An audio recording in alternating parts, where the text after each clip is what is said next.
శ్రీలంకలో మానవ హక్కుల ఉల్లంఘనకు పాల్పడిన ఆ దేశ అధ్యక్షుడు మహింద రాజపక్సెను న్యాయపరంగా తగిన శిక్ష విధించాలని డిమాండ్ చేస్తూ తమిళనాడులో నిరసనలు కొనసాగుతున్నాయి.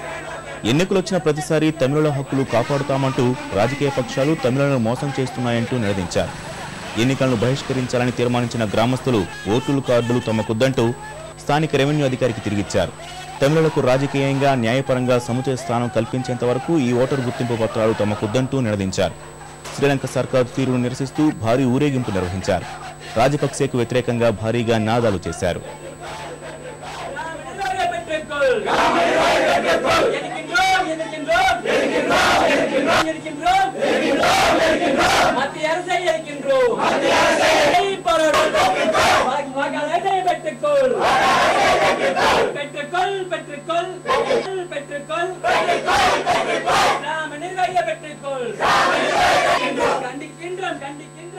ஆளாந்திரை பொதுமக்கள் சார்பாக இலங்கை அரசுக்கு எதிராகவும் இலங்கை அரசுக்கு துணை போன்ற மத்திய அரசுக்கு எதிராகவும் இங்கே உண்ணாவிரத போராட்டம் மேற்கொண்டிருக்கிறோம்.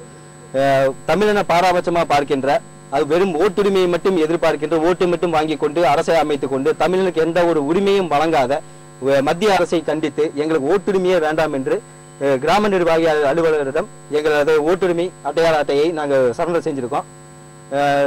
மற்றும் மத்திய அரசை கண்டித்து மத்திய அரசு நிறுவனமான தபால் நிலையத்தை முற்றுகையிட்டு இன்னைக்கு போராட்டம் நடத்தியிருக்கோம்.